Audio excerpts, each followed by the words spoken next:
नमस्कार मित्र-मैत्रिणींनो, कशा आहात? मस्त ना? मस्तच राहायला पाहिजे. आज महाराष्ट्राचा झणझणीत ठेचा घेऊन आलेला आहे मी तुमच्या सोबत.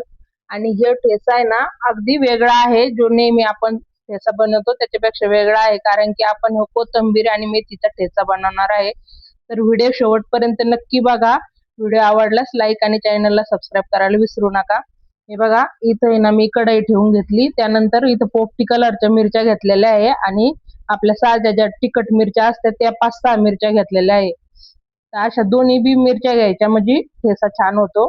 त्यानंतर एक कांडी लसणाची शिलून घेतलेली आहे. असे डाग पडूस तर भाजून घ्यायच्या मिरच्या.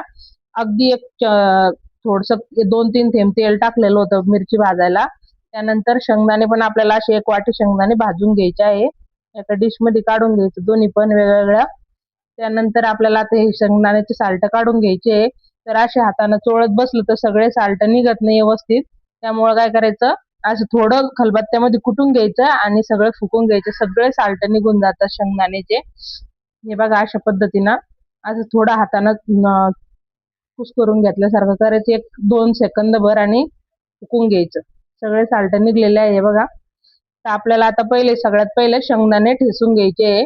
जाडसर ठेचून घ्यायचे आपल्याला खलबत्त्यामध्ये. जास्त बारीक नाही, मिक्सर मध्ये जर केले तर जास्त बारीक होते. त्यामुळं शक्यतो खलबत्त्यामध्येच करून घ्या. हे बघा, अशा पद्धतीनं असे शेंगदाणे ठेचून घेतल्याच्या नंतर आपल्याला आता ह्याच खलबत्त्यामध्ये मिरची आणि लसूण ठेचून घ्यायचं आहे.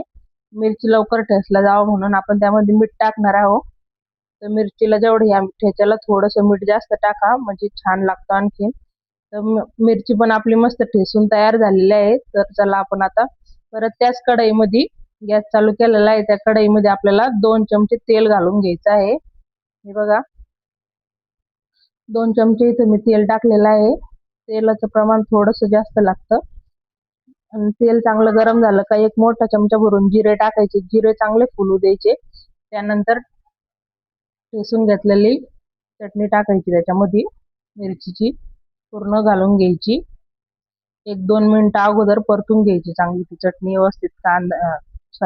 लसूण आणि मिरचीची. हे बघा, अशा पद्धतीनं गॅस मिडियम ठेवायचा, जास्त हाय बी नाही आणि जास्त लो बी नाही, मिडियम मध्ये ठेवायचा. आता 2 मिनिटं आपली ही चटणी चांगली परतलेली आहे. त्यानंतर आपल्याला इथं एक गड्डी मी मेथीची स्वच्छ निसून आणि स्वच्छ 2 पाण्याने धुवून घेतली होती आणि चाळणीमध्ये निथळायला ठेवली होती.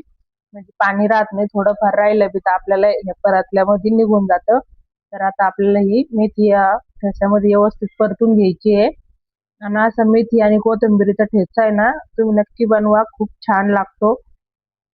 पोळीसोबत, भाकरीसोबत, वरण भातासोबत तर एकदम अप्रतिम असं लागतो. साधं फोडणीचं वरण भात केला आणि असा ठेचा जर केला ना, खूप छान लागतो. आता इथे 1 वाटी कोथिंबीर घेतलेली आहे. गच्च भरून वाटी कोथिंबीर घेतलेली आहे. तर कोथिंबीर आणि भाजी आपल्याला व्यवस्थित चांगली 5 मिनिटं परतायची आहे पहिल्यांदा.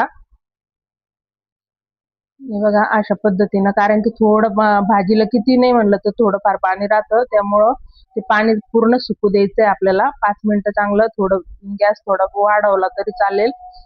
आणि आणखीन थोडीशी मीठ टाकायचं आहे, कारण की आपण भाजी टाकल्याच्या नंतर भाजी परतायला मीठ लागतं. थोडं मीठ टाकायचं म्हणजे आणखीन भाजी व्यवस्थित परतली जाते. पण बेताने मीठ टाका, कारण की आपण पहिलं ठेच्यामध्ये पण मीठ टाकलेलं आहे. आता हे असं व्यवस्थित भाजी आणि कोथिंबीर व्यवस्थित परतल्या गेली का, हे बघा, अशा पद्धतीनं मग आपल्याला याच्यामध्ये कुटून घेतलेला शेंगदाण्याचा कूट घालायचा आहे.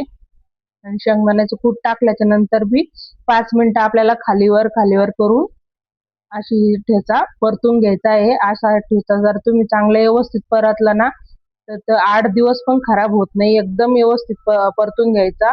आणि समजा 1-2 दिवसात जसं आपली पोळ्या बिळ्या झाल्या ना, तर लगेच तव्यावर फक्त हलकासा गरम करून घ्यायचा, म्हणजे 8 दिवस टिकतो.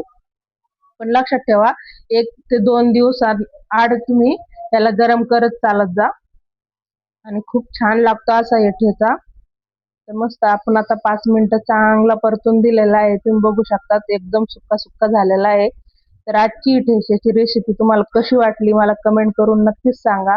आवडल्यास व्हिडिओला लाईक, चॅनलला सबस्क्राईब करा आणि व्हिडिओ शेअर करायला अजिबात विसरू नका. मी अशाच नवीन नवीन व्हिडिओ तुमच्यासाठी घेऊन येत जाईन. तोपर्यंत भेटूया पुढच्या व्हिडिओ मध्ये.